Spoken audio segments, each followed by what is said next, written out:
Well, we're recording, and I'm on my deck here, and passing by my Japanese arrow bamboo, and jumping off the deck down onto the ground, and I'm going over to check on my ladies.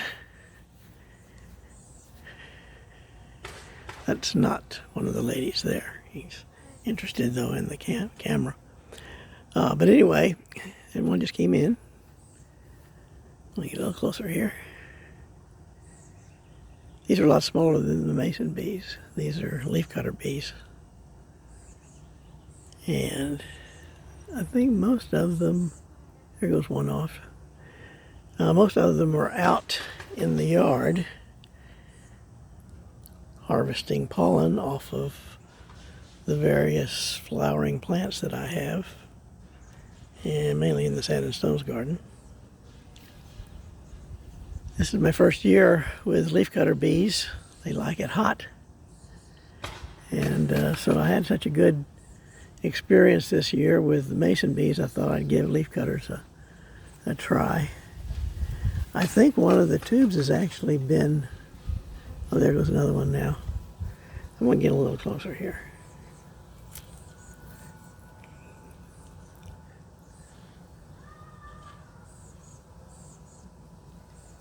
There we go. I have to keep this grill in place to keep the birds from getting the bees, but just for now we'll make an exception to that. If you can see right there, dead center, one of the tubes, one of the reeds, has already been closed. Right there. And it looks like one right here is in the process of being closed. Oh, I'm going to stand back here now. I don't want to scare the girls. They, yeah, two of them right there. Come back here. There we go. Go back to one. They'll be confused now coming in without the grill, so I'm going to put it back up again. You can also see, hopefully, some markings on each of the reeds. There was one up the upper right-hand corner there, just went in. That's to orient them because they go by the patterns. Woo, we have about 3 of them coming in now. I'm going to back up so I don't bother them. Yeah, there they go. They're all going into their little reeds where they deposit eggs on the pollen and then close off the reed and go to the next reed and do the same thing over again. These are solitary bees. They're all queens. It's not a social hive like the honeybees.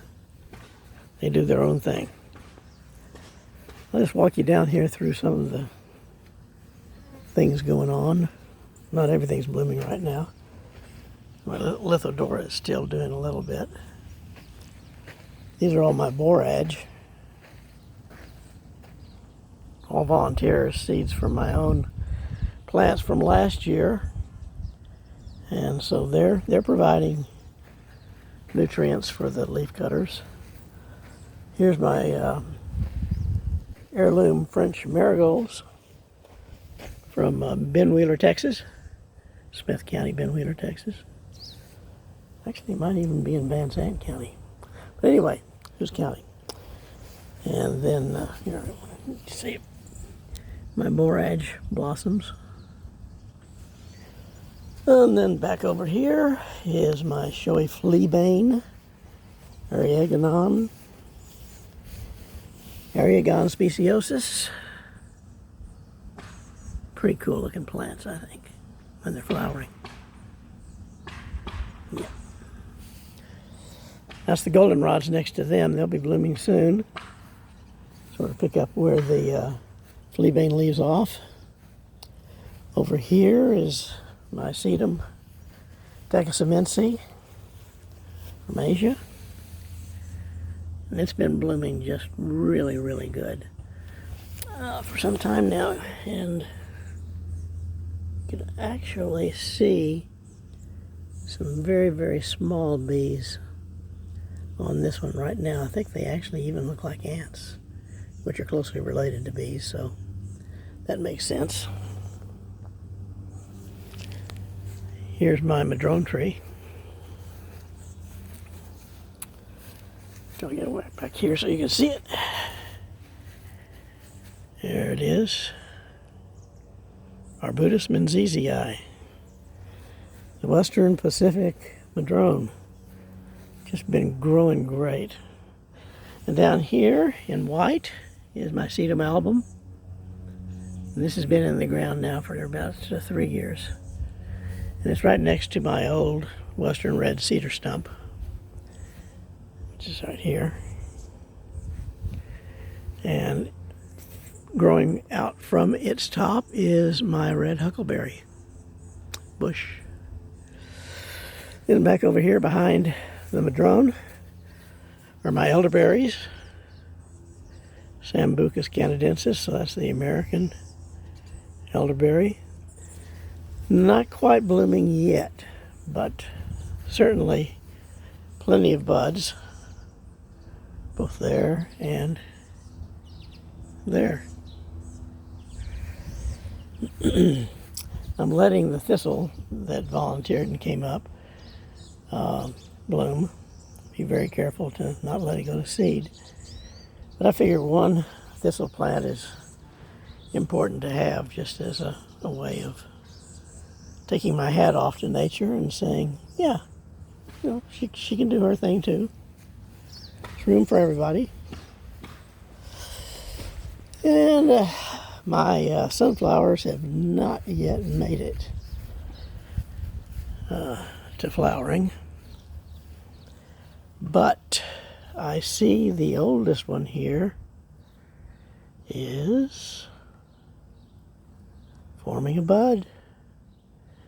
So I'll be having some sunflowers later on.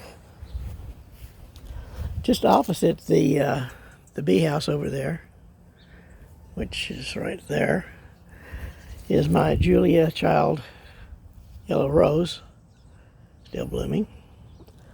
And these leaves are very, very thin leaves, just the kind of leaves that leafcutter bees like. And so here it is, growing right opposite, not 10 feet away from my bee house over there.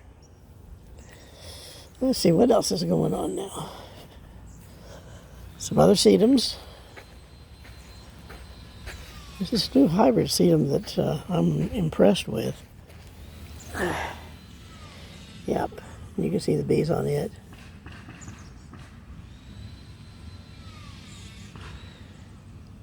It's called sagebrush, and it's a hybrid. I believe that those bees right there are my leafcutter bees because they have those bands, those striped abdomens to them. So I think that they're probably getting some of their stuff right now from here. Then over there across the pathway is my dragon's blood sedum right here. It's so bright out here, it's very, very hard to see anything. Let me back out now.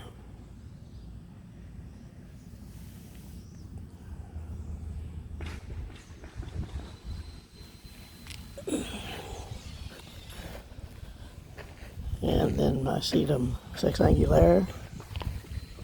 Those are still blooming too, but they're about finished. Coming up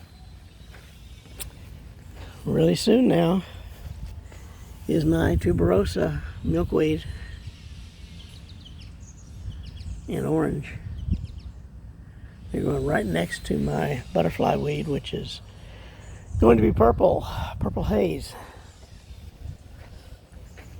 And then the mint garden's over here. Nothing blooming yet here, but the licorice mint will be soon. You can see there's some buds showing up on it. So altogether, I think I did pretty good this year in terms of getting the timing just right. The bees have to have the right kinds of flowers at the right times in order for them to do their things. And the mason bees start so early that it's a real challenge getting them some flowers. Later on, when the leafcutters take over like they're doing right now, it's much easier. Anyway, that's it from the leafcutter bee hives for today, which is July the 13th, 2024.